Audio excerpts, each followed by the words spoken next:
Better credit, better home.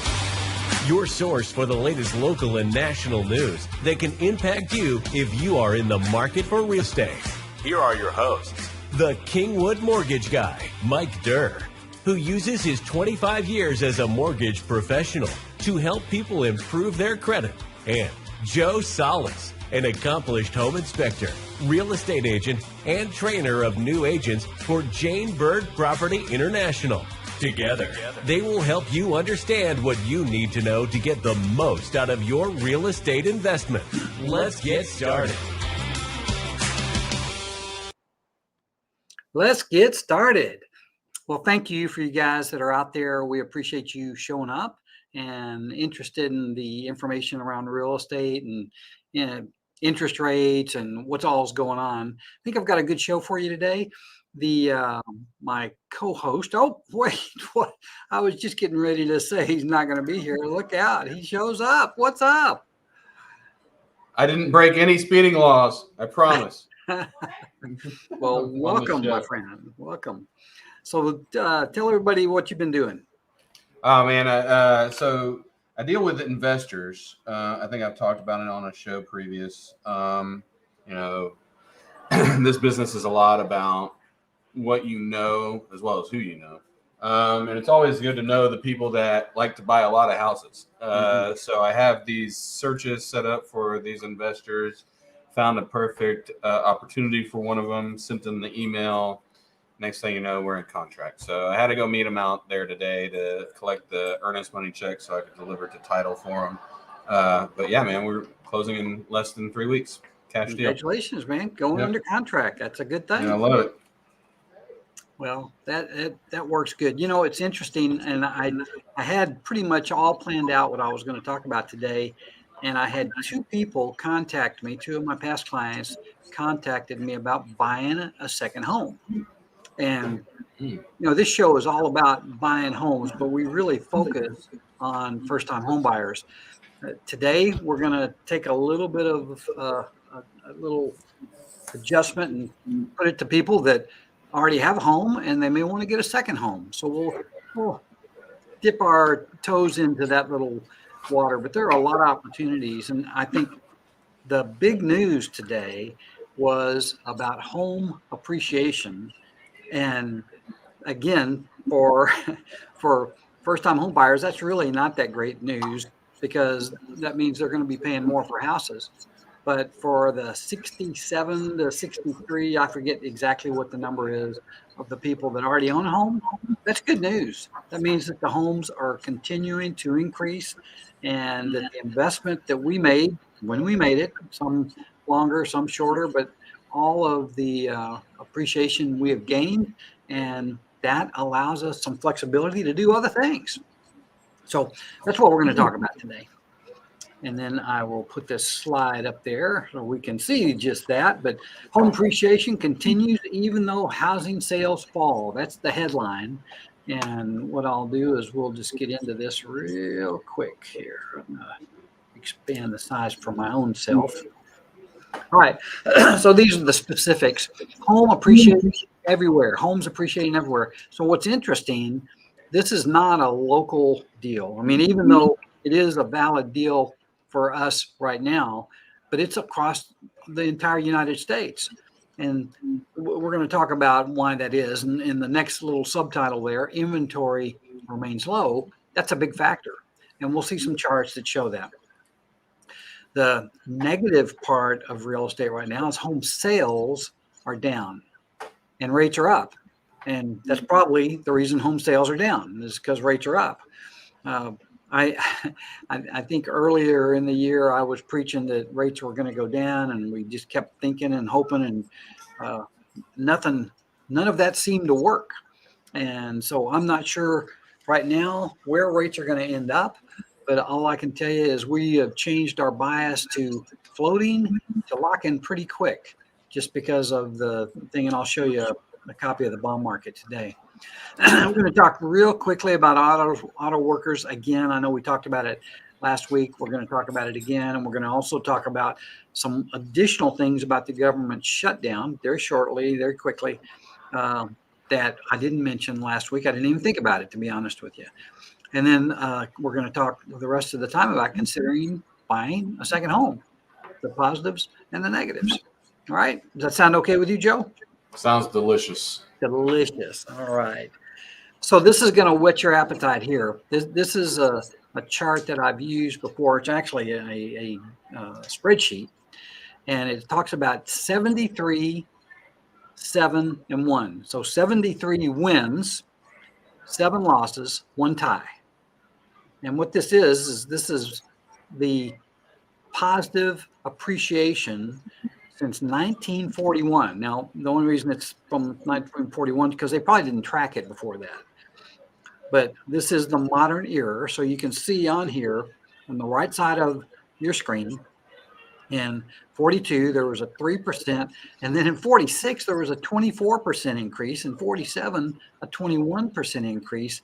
And that had to be around World War II. I mean, that was right there when everything was happening. But even after those crazy amounts of appreciation, you can see it went down from there. But 1953, 12%, go down again to, well, gosh, it was a long time before we had surmountable, I mean, a really crazy appreciation, but 69, 7, 8%, 74, 10%, 77, 10, 16, 14%. I mean, those are times like we are in right now. So we're going to fast forward into the 2000s. In the 2000s, the big losses were in 2007, 8, 9, 10, 11. Yeah. Those were the years where we had the mortgage crash. I mean, that was the worst time in mortgage history. And we'll see on another slide one of the reasons why that happened. And then here we are at 2021 and 22.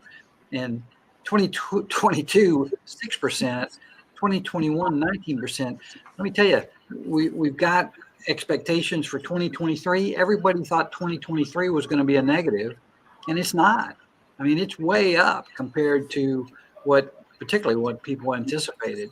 So if you wanted, what is that? That's about a 90% chance that when you buy a home, assuming that you buy it properly, you have professional advice, you have professionals working with you, that you're going to end up in a pretty good spot buying a good house. So I think that's gonna kind of start us off. Yeah, and even if you look at it, Mike, the years that they didn't have appreciation, if you held on to the house, ultimately they realized an appreciative value on the value of their home, right? Well, look at this chart, and Sandy and I bought our house in 1992. And I swear we lived there 10 years before it seemed like it appreciated 1 dime. But there was appreciation. It was 1, 2, 3%.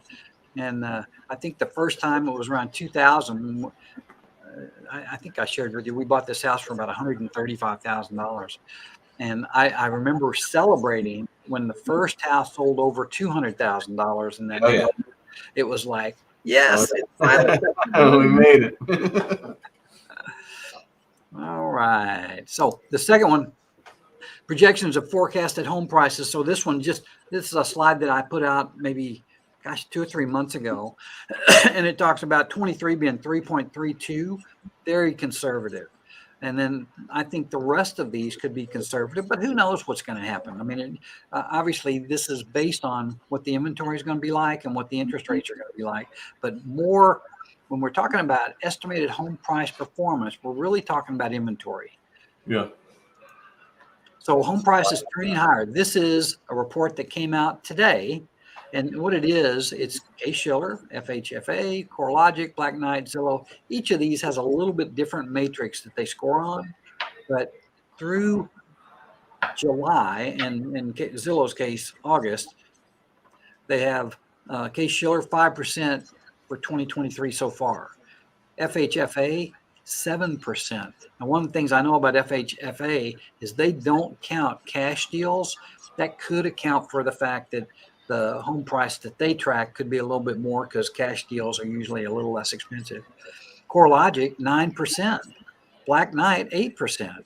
And Zillow's at 7%. So that is a very strong appreciation number. And if anybody's out there that's listening thinks that there's risk in buying houses, when you look at the interest rates, I mean, if you look at the chart that I just showed a minute ago, and the interest rates, our interest rates are actually lower than they've been in most of the history that we track. So I think it's positive information. That's that's the message I wanted to show. Now this slide's almost too big for its britches here. Let me go back here. I can't even read the top part of it. Let me find it over here. I've got them. It looks like it says housing stays strong through recessions.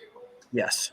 So this is just because we anticipate that there is going to be a recession, and for people that are potentially going to be economically challenged when you have a recession, then it may not be a good idea to buy a house.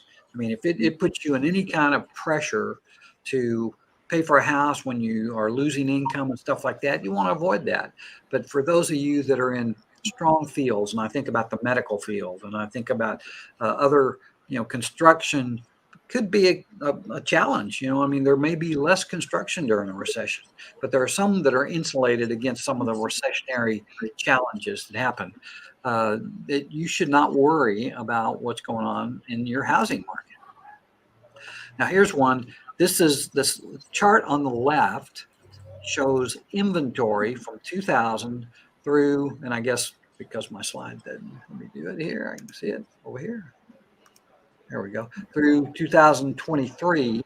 And you can see that the time that we lost on the right side, 2007, 8, 9, 10, 11, that's to right in here, this area, right when inventory was getting its highest. So that's what you have to watch as far as appreciation. Less inventory, more people needing to buy. That makes the value of the commodity go up. Supply and demand. That's right. That's all it really is about.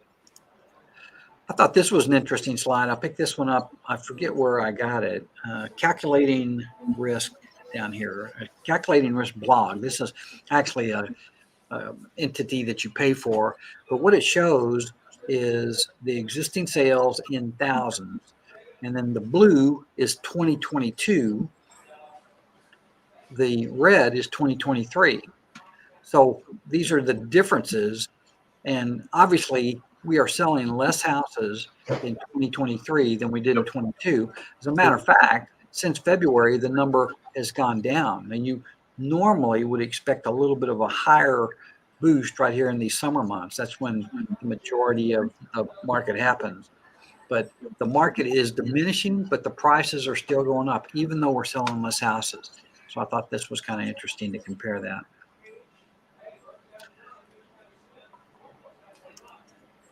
All right, enough of that. Let's talk about second homes. Joe, what do you think about buying a second home? That looks like Snowmass, and I would love to live in Snowmass. I don't know where that picture's from, but I would love a second home. Yeah, I tried to pick there's two places that to me make sense buying a second home, and one is around water and one is around mountains. Yep. And you can enjoy both those any time of the season. You get the winter months where you can ski, and then the summer months where it might be a good place to go hide from Texas. When it's 185 degrees outside. Oh my gosh. Yeah. I mean, I had friends that I literally spent 6 months, it seems like, in Colorado while this summer. Here's another picture I thought was kind of good. This is kind of like one of the beaches. I don't know exactly where this is. It looks a lot like maybe in Daytona. It could be Orange Beach, could be Jacksonville, could be anywhere along those. These are the kind of condos that they build. And you can buy these condos, and they're not that unreasonable. I mean, there's actually, I've seen a show about buying a beach home for, silly dollars, but you could spend, and again, in this market, I don't know, I'm not a realtor. What do you think? What are these houses what would be the price these would go for? Oh man, now you're gonna get me fibbing. I don't know. I would say probably between 100 and 200,000, depending on.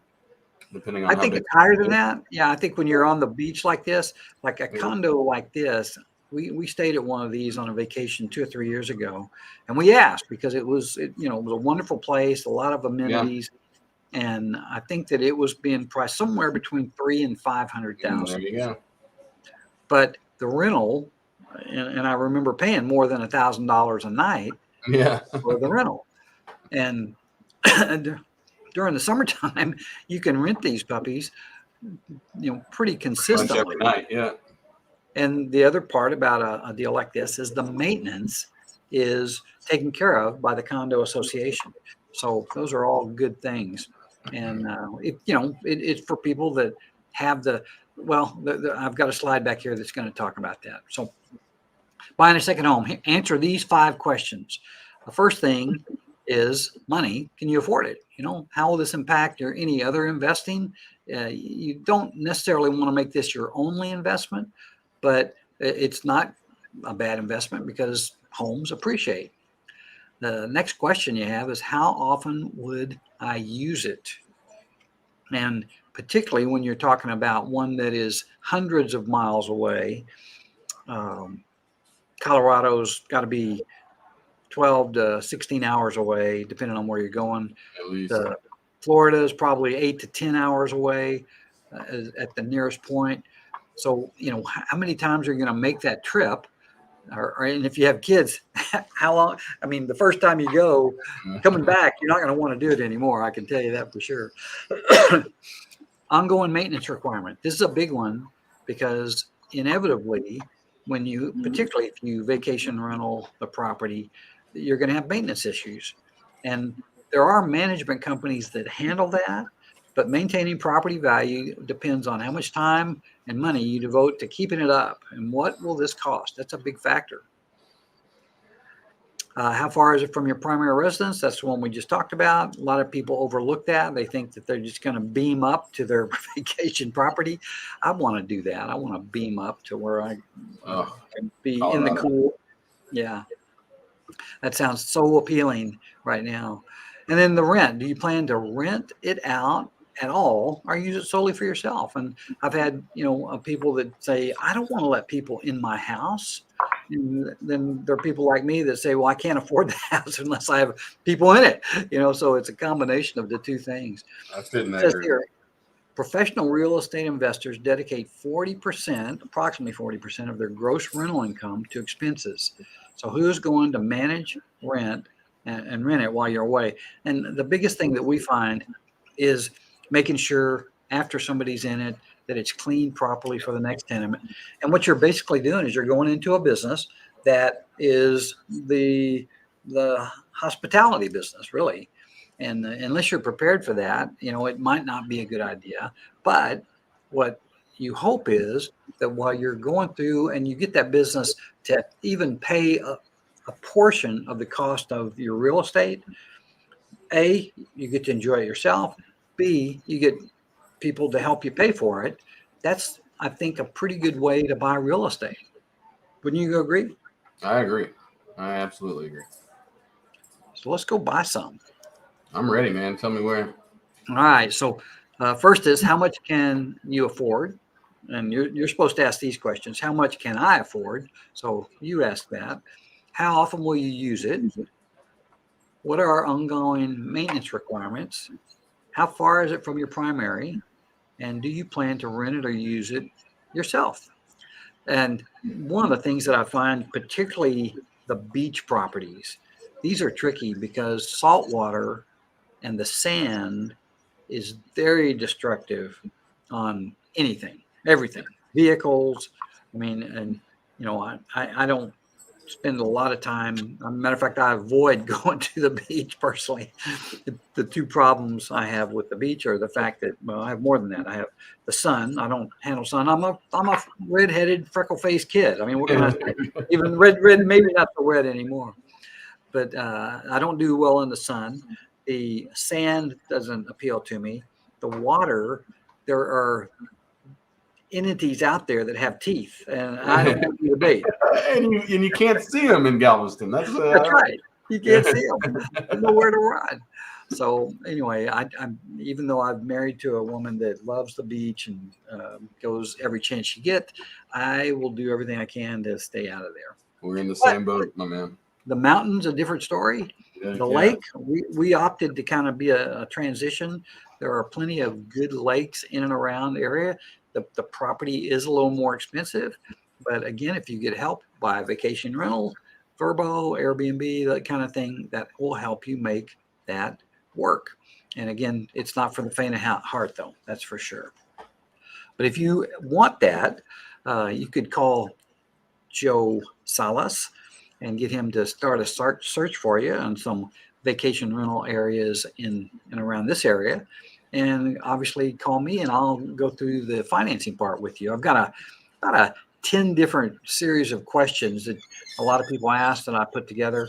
If anybody wanted to get that, you could just contact me at this number, or you can email me. And you know what? That reminds me of something. I can go back here. Let's see and do this. Banners, that's what I need. Put that. There we go. I forgot about those. I do that from time to time. That's got the banner going at the bottom of the thing. You can call us or get in touch with us that way.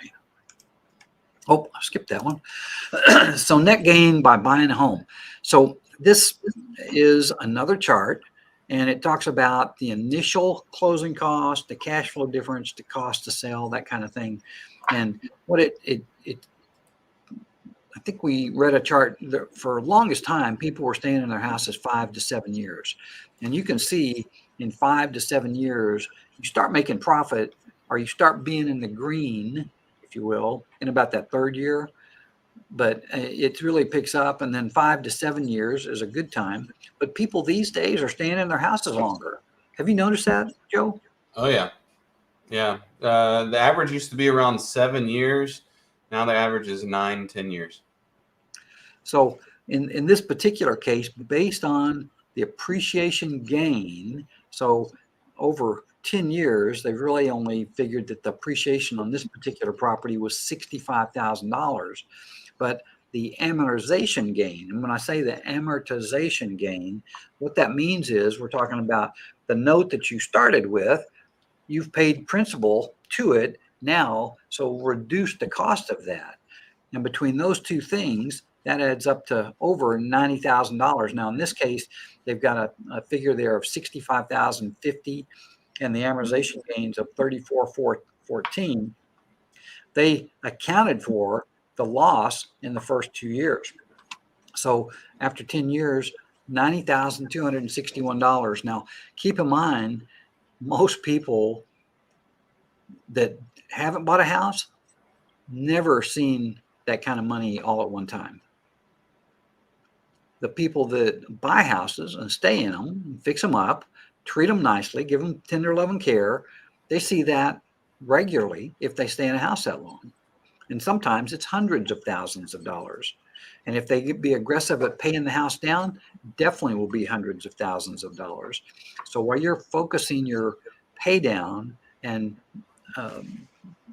what's the term? Updating the house, it could be a big win, particularly in markets where you're having like the appreciation that's on these properties is very modest. I don't even know what it doesn't, for some reason, it doesn't show us what the average growth is, but it looks like it's somewhere around 4% would be what I would guess based on that. So buying a house, let me tell you, if you are comfortable living in one and you have extra money and you're wondering where to invest, right now, I'm not sure where else you invest. I mean, I do like gold, but after that, maybe silver, precious metals and stuff like that. But where do you go after that? Dogecoin. What? Crypto, Mike. Crypto. Buy lots of crypto. No, I'm just joking. Don't buy crypto. I'm not sure I would go to crypto. That's a place I'm not sure. My CPA told me, she was like, stop doing your crypto. And I was like, I was only doing like $100. She goes, stop doing it. I was like, yes, no problem. Yeah, it's funny. The guy that does my taxes has done that also. And he's an investor, a financial advisor also. And I said, look, don't put any of my money in crypto. I'm just not, I don't understand it. I want to know, I want to understand what I'm buying. And the crypto thing makes no sense to me whatsoever. It's But real estate I get, and you can tell I have invested most of what we have been able to put together in real estate, and it's been good to me. Matter of fact, we just got our taxes back this week. It was almost too good to me. All right, so this slide real quick is a lot of information, and it's more than I can explain right now, but it's basically talking about some of the people out there are struggling with debt. And we talked about this last week, is the consumers have more debt right now than they've had in a long time. The interest rates on consumer debt have gone just unbelievably high, in the 20+%, some cases even more than that. And it might be, even though interest rates are higher than they are probably on the property that you're in right now, it could be for some an opportunity to get your credit card 20+% debt off the books and put it into a cash out refi. If you handle this cash out refi, and it's a whole scenario that I would go over with you to show that this could be a life-changing event to alleviate all your other debt.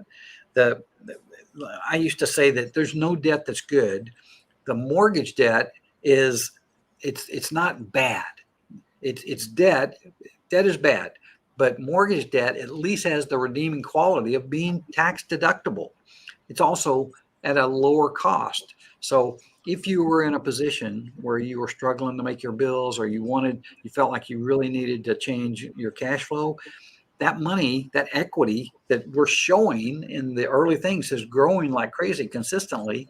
You can use that. You can tap into some of that appreciation and get the bills at your house taken care of. Okay. Now, we'll tell you, if you are in credit trouble, it's not a good time. If you've waited too late to take advantage of it, you may have waited too long. So I won't beat that horse anymore. Joe, does that make sense to you? I mean, it's hard for some people to think about going from 2.5, 3.5 to 7.5. I mean, you have to be in a pretty special position to do that. But let me tell you, if you don't see another path out of that, then that money is there to be used, and it's an opportunity for you. Yeah, that makes sense. Okay, auto worker strike. The auto workers, and I don't know anything about auto workers. I don't think that we have many in this state. We have some in Austin, I think. I think that the Tesla, Toyota builds their trucks, yeah, and San Antonio for that matter.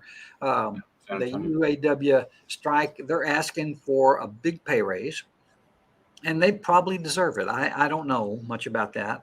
I do know that if they are given that kind of increase, which I heard it was substantial, I heard something like 40%. I don't know if that's right or not, but that would definitely cause automobiles to go higher and parts to go higher, and anything that's in that industry. Now, anything that would be inflationary, and at a time when we're trying to fight inflationary things. So it was interesting that President Biden went and supported the strike.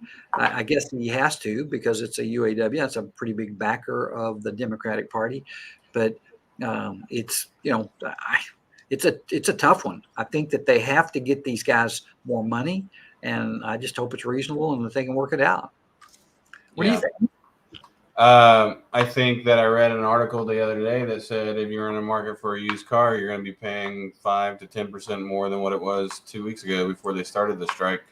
A lot of these big conglomerates are going out and buying a whole bunch of used cars now to make up for the difference of the shortage of inventory that they're forecasting because of it.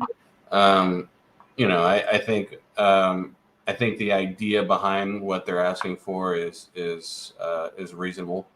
Especially if you look at their pay versus the pay and the profits of the companies over the last 4 or 5 years. Similar deal was happening with the Writers Guild over in Hollywood. I think the working class, the blue collar workers, and some even the white collar workers, they're seeing that, as inflation grows and these profitabilities of these companies grow, their cost of living is also growing, but their income is not. And there's a disconnect there. And so what you're seeing with the writers and with these auto workers is a display of that uncomfortableness that has been, and it wasn't our, as a group, wanting to have that happen to us. It has happened to us. And now people are using their collective voice to say, hold on just a second. Don't forget that we are the backs that your company is built on, or we are the backs that these shows are written on, that kind of stuff. You even feel it within our industry, Mike, right? Our costs have not gone down. Actually, they've probably gone up a little bit, and our revenue has fallen quite dramatically in some instances. I mean, my revenue is down about 30% from last year, and you feel it, and you have to. In our business, it's a kill or be killed type of situation. We can't band together necessarily. We have the collective voice of the NAR and all of that stuff, but it is really a business where we have to go out and make things happen. It's great that they have their collective groups that they can get together and voice their desires and their wants. I think at the end of everything, though, our nation was built on compromise and people with differing opinions agreeing to meet somewhere in the middle. It's not always the middle. Sometimes it's a little bit right or left of the middle, but you still, that's the way we should operate, is understanding and compromising. I concur with almost all of that, not all of it. So government shutdown. Here's what I failed to mention last week is this is a real deal. Yeah. What happens that affects us, and I'm talking about you and me, on a government shutdown. And I've heard this on the news, is that FHA, VA, USDA loans, they're going to be delayed because the people that in the FHA and the VA and the USDA are not going to be working. And what happens, I don't know if you knew this, but when they have a shutdown, these guys basically get a vacation, and they may not get all their money while they're not working, but they get it when they come back. In other words, they're fully paid. They don't lose money. They may lose a time period where they are getting the money, but so just be aware of that. If you are, within, I guess it starts this weekend, 1st of October, they've got to fund it. Isn't that correct? Yeah, there's something going through the Senate right now. They got a continuing resolution. I think it's passed the Senate, so kick it down the road. Okay. Well, until 3 months from then, when we'll just come back and have this conversation. Yeah, you kick the football down the field a little bit. That's all they do, Mike. You know how it is. Oh boy. Okay. So had this chart last week. It's basically inflation in the blue and 30-year fixed rate mortgage. This is from 1972. And then the point is that the 30-year fixed is here, which is right about, well, it'd be about here. And you can see, I wish I had some way to draw a line across that, but for the majority of time, rates have been higher than 7%. So this is not that crazy a time. It seems crazy only because we went down to 2s and 3s, but it's not that unusual time. And the other good news is as inflation curbs, and it seems to be curbing, even though the things we talked about today are not so much, people can still buy properties. They still appreciate, and it's still a market that you can buy. It does eliminate some of the people from buying houses, and I hate that, but it is what it is. This is a look at the bond market. I think I clipped this screen probably about 12 o'clock today, maybe 12 or 1. And this is July on the far left. And it just, as it goes month, and you can see this downward trend. We'd like to think that this was interest rates going down. It's not. When the bond market goes down, interest rates go up. So they had a little bit of a reprieve right in August, the first part of September. And since the early part of September, and particularly this last 10 days, oh my gosh, this was as bad a day as we've had on some time. And that makes rates, to finish it off, here's where rates are today. 30-year rate today, if I were to lock it, be 7.5, assuming that this was midday. 15 years right at, I think it's a little under 7%. Jumbos are 7.375. The ARMs, because there's an inverted yield curve, that the ARMs are actually priced higher in some cases than fixed rates, because the longer term is less expensive than the shorter term, which is, that's a sure sign that something crazy is happening. Something's crazy. FHA was right around 7%, and the VAs were about 7.125. So, Joe, with that, man, there's not all good news, but it's not all bad either. It is what it is, Mike, and we'll continue fighting the good fight where we are when we need to. Well, listen, Joe and I both want to thank you for watching. We ask that you like us and that you subscribe to us and make comments. We'd love to hear your comments, how we can make the show better. And again, we thank you for visiting with us. We look forward to talking to you again soon. Okay? Thanks, Joe. See you, Mike.